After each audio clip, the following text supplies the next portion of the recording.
possible to be living without really being alive.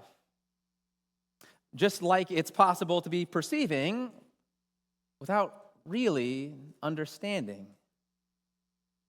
It's possible to see without really seeing. And that's the truism that I'd like to take up with you tonight. The one that we're presented with in our Gospel of John just moments ago.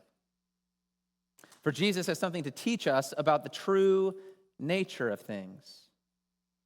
If we have ears to hear and eyes to see. And in fact, that's what his teaching is about. It's about the nature of sight. Not just physical sight. Real vision. To see things for what they actually, objectively are. Spiritual sight. Vision into the spiritual nature of things. Into our nature. So let's consider this cryptic teaching of Christ tonight that lay at the finale of this sixth of his signs and wonders in the book of John that Jesus performed for us. This word in particular, for judgment I came into this world, that those who do not see may see, and those who see may become blind. But first, let me back up and give a little context. The story that you heard Pastor Aaron read for you from chapter 9 there in John takes place in Jerusalem. Jesus is back to that city during another major feast of the Jewish people, the Festival of Booths. Now, in the close context to this story, Jesus had seemingly wanted to avoid Jerusalem, probably because he keeps getting himself into trouble when he goes there. If you remember back in chapter 5, when he performed the healing at the man at Bethesda, the pool, since that time, the Jews have been seeking to destroy Jesus because he healed that man on the Sabbath day. And by doing that, Jesus was pointing. It was a sign pointing to something that he was claiming. Because as the religious authorities knew, no one could work on the Sabbath. That apparently included miraculous healing. Except for one person, God. And so Jesus was making a claim about his equality with God. I do his work. I and the Father are one. I'm on his level, and therefore, I'm right. And you're wrong. And what do you know? Here Jesus is again, leaving the temple. It's a Sabbath. When he passes by this man born blind. And the disciples have a question about that man born blind. It has to do with the nature of pain and suffering. Where does that come from? Why does that happen to us? And if you come back Sunday, we'll get into those questions. But for tonight, I'm going to lay those questions aside. Jesus answers it. I'm not going to attend to it at all. It's a different question that I'm interested in, and the one that the Pharisees bring to a head after Jesus heals this man. Of course, they're primarily concerned with his breaking the Sabbath again, which is why they go and they interrogate the man who was formerly blind but now has been healed. And then when they're not satisfied with his answers, they go to his parents and they interrogate them, and his parents are actually fearful of the Jews. And so they basically are of no use to them. They just kind of sick them back onto their son. Go talk to him. Which is where we heard our text pick up again. That's the section we skipped. And when we picked up, we heard that question-response exchange between the Pharisees and the now healed, formerly blind man, which culminates in an exchange that Jesus has with him, but which the Pharisees overhear, at least some of them. And it's there that the question finally comes. Are you blind? Or as the text puts it, are we also blind? I was blind once, Not physically, just like the Pharisees weren't physically blind. It's not the point of this story. I was blind to a car's need for oil. I was a city boy growing up, born and raised in South Detroit, Quincy, Illinois. I did not grow up in a mechanically minded family, right? So if the sink was backing up, you call the plumber. If the dryer was malfunctioning, you called Sears. And many of you don't know what Sears is. But you called and see they had a technician might come over. If your car had an issue, you go to the mechanic, and you prayed that it was one of those rare, honest mechanics, because for some reason, you had it in your mind that mechanics were just trying to squeeze you of your money or something, which I don't know where you got that idea either. I knew cars needed things, right? I wasn't that deft. And I knew what some of those things were. They need gas, wiper fluid. They need oil. I just didn't really know when they needed those things or how desperately they needed those things. So fast forward to the summer of 2014.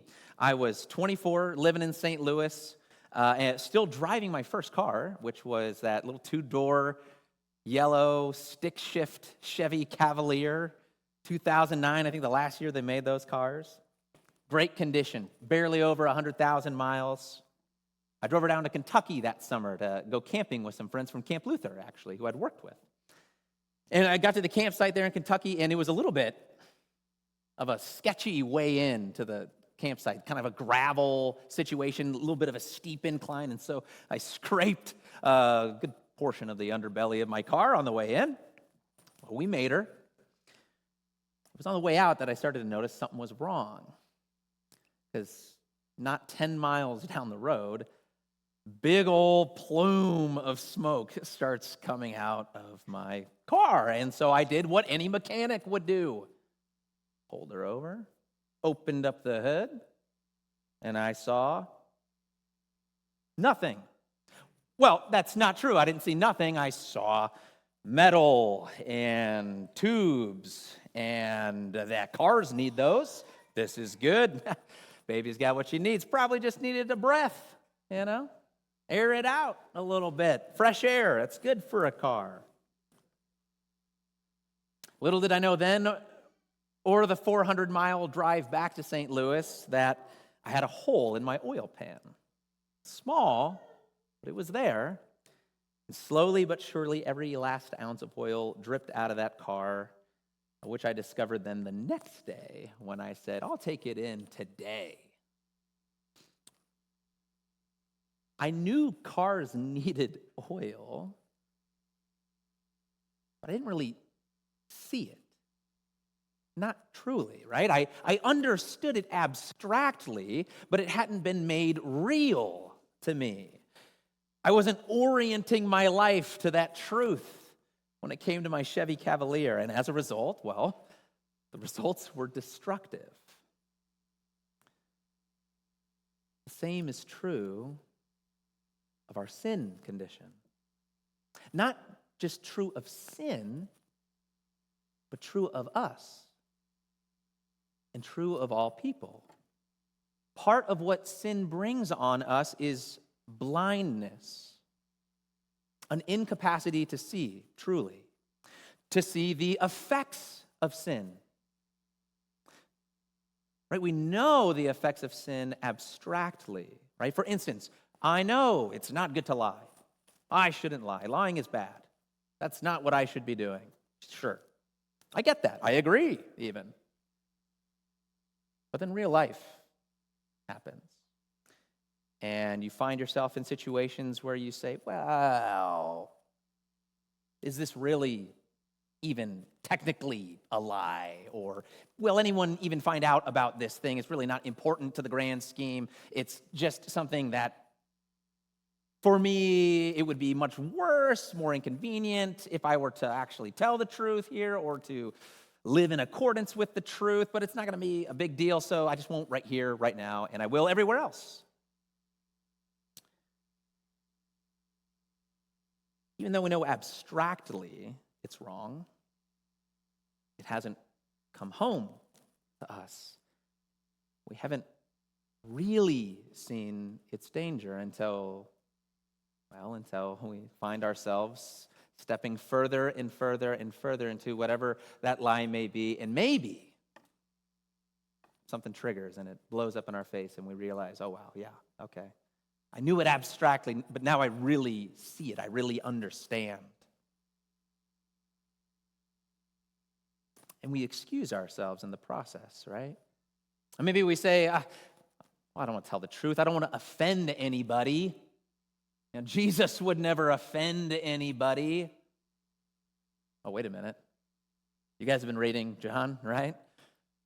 Jesus offending people out there? Yeah, he is, actually.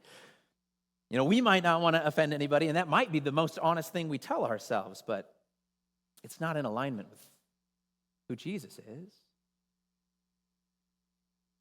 And I wonder,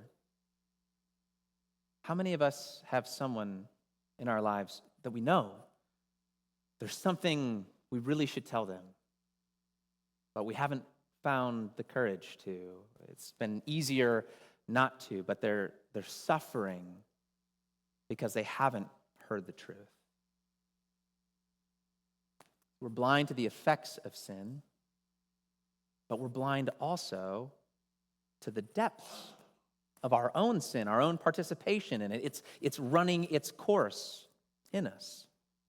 Again, we understand it abstractly. I'm not saying you guys disagree about sin. We confess it regularly. Many of you, I'm here with you, regularly saying, I confess that I am a poor, miserable sinner.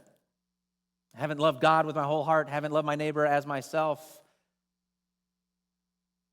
We say it, we go through the lines. But you see, there's a difference between knowing that at a distance and the truth of that actually coming home to you personally. Something like, I confess that I'm a sinner, and you don't have to do this out loud, but here's the proof. I know it. I've seen it. I can catalog it in myself. I'm aware of it. See, even the Pharisees, they would never claim to be perfect. They knew that they were sinners. That wasn't the problem that they had. The problem was they only knew it up here. They didn't believe it down here. It hadn't been made real to them.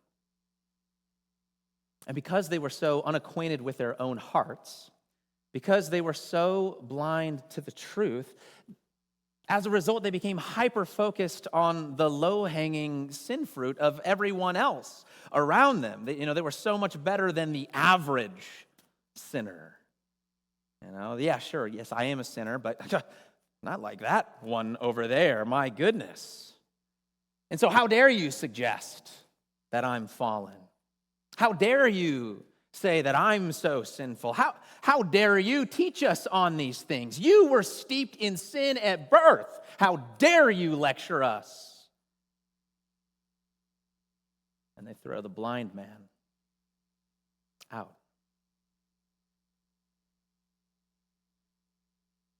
What did the Pharisees need? What do we need? If you're having trouble with your sight, but you go to the doctor can help you out with your sight, right? He can prescribe something that maybe slows the degeneration of your vision, or maybe there's even some sort of prescription he can give to resolve that lack of vision. You know what the only way is that your sight will not get better?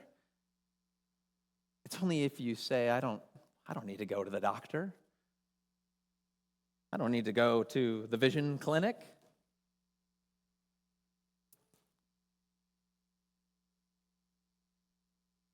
The only sight you can't resolve, the only remedy with your sight that you can't resolve is the one that you don't know that you have. A blindness to the blindness. And so we need sight. We need spiritual vision. But how do we get that? Well, what does the story reveal to us? First, it reveals to us that our healing is going to come from outside of us.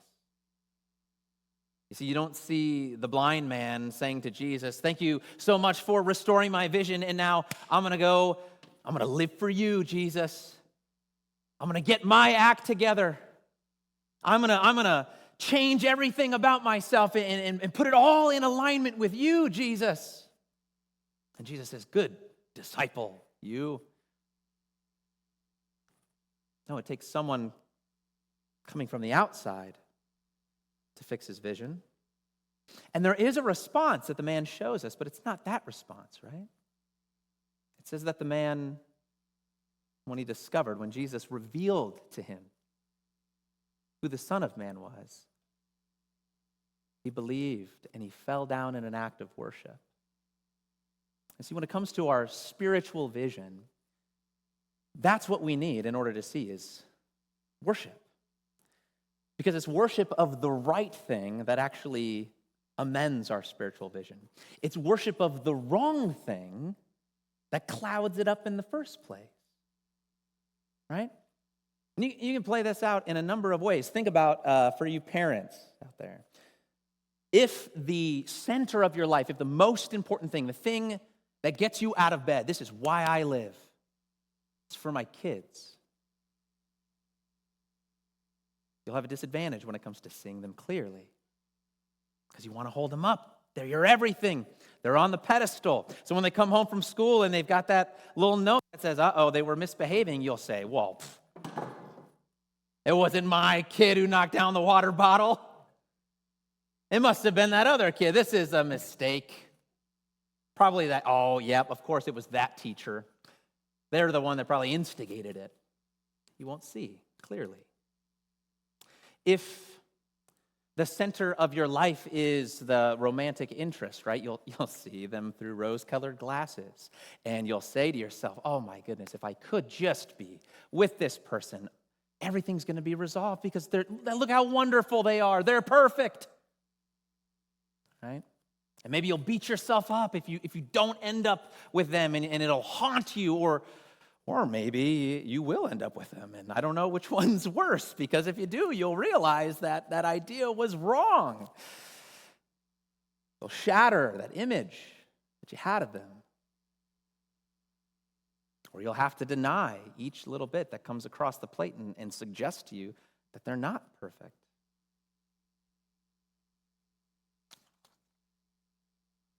Had the man acted like I said he could have in following Jesus, in some ways he would be still blind and diving further into his own blindness, because it wouldn't really be Jesus who he's worshiping or exalting, but himself. "Look at me, God.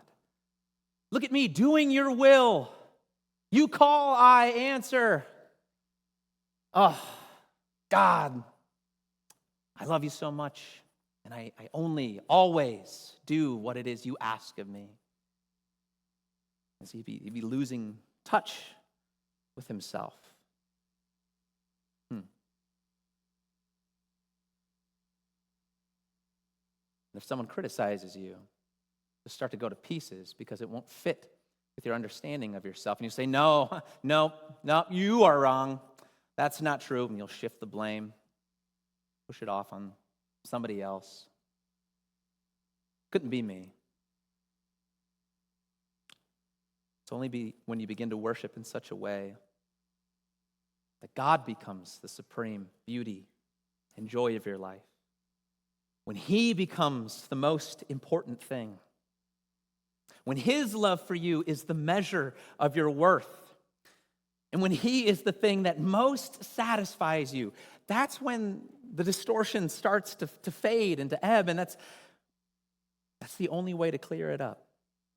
To the degree that you worship this way, to the degree that you give yourself to him, you'll find your sight clearing. So what, sing louder? Come to more Lenten worships? Make sure I'm at the meal too? No, your heart has to be engaged. Well, okay, what do I just tell my heart engage? Now you've got to see something. And this is what I want you to see. When Jesus was on the cross, darkness came over him. Right? There was an eclipse that day. You can read about it in the Gospels. Everything turned to black, but this wasn't just a physical darkness. My God, why have you forsaken me?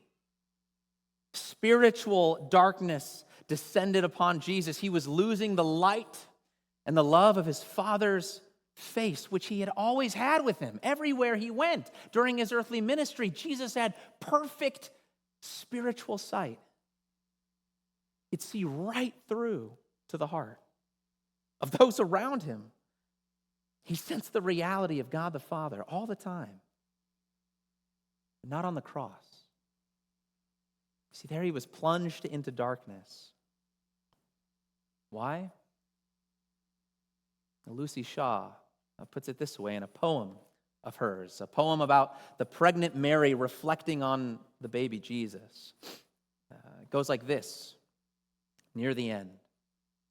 Blind in my womb to know my darkness ended, brought to this birth for me to be reborn, and for him to see me mended, he must be torn.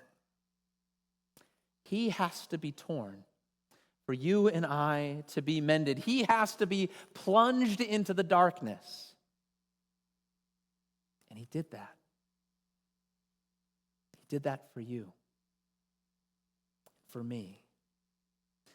And if you see him doing that for you, and if you even begin to say, thank you, you're already worshiping him. And your sight's already beginning to clear. Let it happen. In Jesus' name, amen.